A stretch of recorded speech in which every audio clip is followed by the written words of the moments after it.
In this short video we're going to talk about the ribbon up here and also customizing menus. So how do we customize these different views? Well, first of all, let's talk about the ribbon.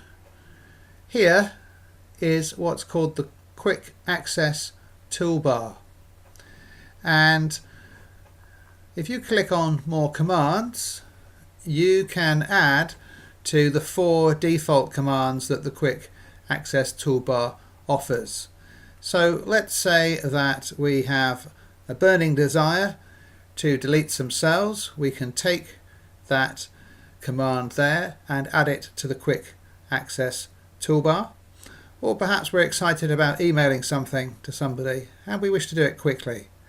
Now we have 6 commands. We click OK and we go up here to the quick access toolbar, and lo and behold, here are some new commands.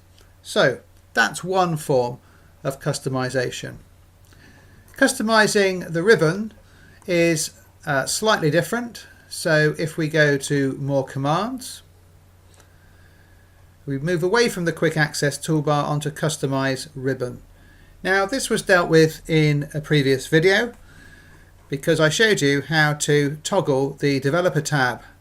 But let's say that there's just too much stuff up here and we want our user of our spreadsheet to be unconcerned about too many commands and things cluttering their view.